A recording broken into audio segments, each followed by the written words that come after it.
Linear differential equation का problem solve करना है तो उसको सॉल्व करने के पहले कुछ बेसिक चीज़ें याद रखो।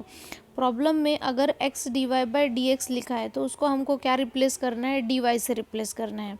इसी तरीके से अगर वो x square d two y by d x square लिखा है तो जैसे यहाँ पे सिर्फ d लिखा था तो d लिखो और d में एक कम कर दो, d-1 करो और पुट करो। ओके, नाउ अभी देखो यहाँ पे ये लिखा हुआ है तो जो मैंने बताया है ये वाला भी उसकी जगह पुट कर देना है। तो ये क्या हो जाएगा, d-1 वाई।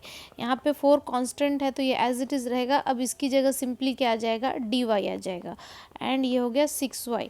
और याद रखो कि हमको क्या करना है, x की जगह में क्या लिखना है, e। ओके, तो अगर यहाँ पे अगर x का पावर 5 लिखा है तो ये क्या हो जाएगा, e का पावर 5t। ओके, मतलब हमको क्या पुट करना है, x की जगह क्या पुट करना है, e का पावर t। तो अगर हमने यहाँ पे x का पावर 5 लिखा तो ये क्या बन जाएगा, e की पावर 5t बन जाएगा। ओके, एंड पहले मैं ये लिख लेती हूँ, यहाँ पे क्या हो जाएगा, e की पावर 5t, क्योंकि यहाँ पे x टू द पावर 5 लिखा हुआ है। ओके, नाउ अब इसमें क्या करो, ये जो y दिख रहा है इसको कॉमन ले लो और इसको इसके साथ मल्टीप्लाई कर दो तो ये क्या बन जाएगा, डी स्क्वायर माइनस डी, ये हो जाएगा -4d प्लस 6। और ये जो y था ये सभी का y जो है कॉमन लेके एक बार लिख लो, e की पावर 5t। ओके, नाउ इसको सिंप्लीफाई करेंगे तो क्या आएगा, d square minus 5d plus 6 into y is equals to e raise to 5t।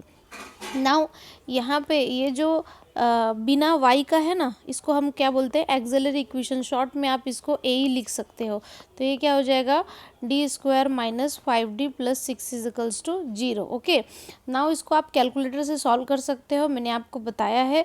और यहाँ पे देखो ये 6 दिख रहा है, 6 को अगर आप फैक्टराइज करोगे तो क्या हो जाएगा, यहाँ पे 2 3 ज़ा, मतलब 6 क्या होगा, 2 3 ज़ा, और 2 और 3 मिला के कितना हो जाता है, 5 हो जाता है। तो बीच में यहाँ पे क्या है, निगेटिव सिंबल है, मतलब 2 और 3 इसके क्या होंगे, रूट होंगे। ओके, तो जब रियल रूट होते हैं तो हम यहाँ पे क्या लिखते हैं, कम्प्लीमेंट्री फंक्शन, शॉर्ट में CF भी लिख सकते हैं।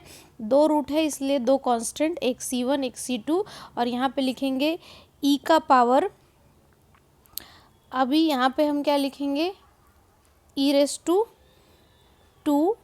इसी तरीके से हमने यहाँ पे t इंट्रोड्यूस किया इसलिए t लिखना पड़ेगा, और यहाँ पे लिखेंगे e raise to 3t। Okay, but हमने t जो है हमने यहाँ पे ये जो देखो ये सब्सटीट्यूशन मैंने अपने हिसाब से रखा है, तो यहाँ पे एक रफ वर्क लिखते हैं।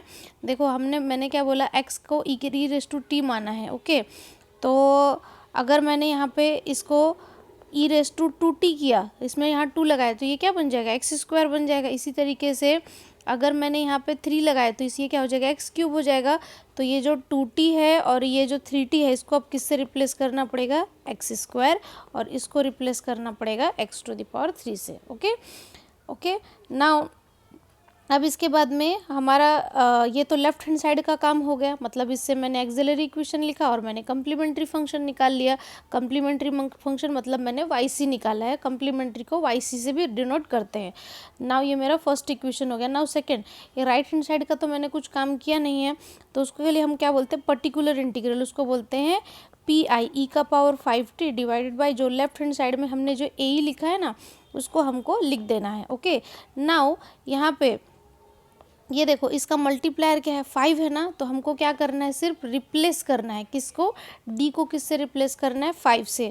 और जैसे कि मैंने बताया है अभी ये क्या हो गया है, e का पावर 5t, तो इसके हिसाब से अभी ये क्या हो जाएगा, x का पावर 5। तो हमको यहाँ पे इसको ऊपर लिखना है x का पावर 5 और d को रिप्लेस कर देना है 5 से। ये 5 से रिप्लेस हो गया तो 5 5 25, ये कैंसिल हो जाएगा। तो यहाँ पे क्या आ गया, x रेज टू 5/6। तो पर्टिकुलर इंटीग्रल को हम शॉर्ट में क्या लिखते हैं, YP भी लिखते हैं। और जनरल सॉल्यूशन क्या होता है, YC प्लस YP। तो YC, C मतलब क्या है हमारे पास में, ये है ना, तो इसको यहाँ पे लिखो C1x² plus C2x³ plus x raise to 5/6। तो ऐसे क्वेश्चन एग्जाम में आपको मिल सकते हैं होमोजेनस के। ओके, तो इसमें इसको सिर्फ हमको रिप्लेस करना होता है। तो कॉसी होमोजेनस के अलावा हो सकता है लेजेंडरी भी आ जाए, तो उसकी भी प्रैक्टिस करके जाना चाहिए। ओके।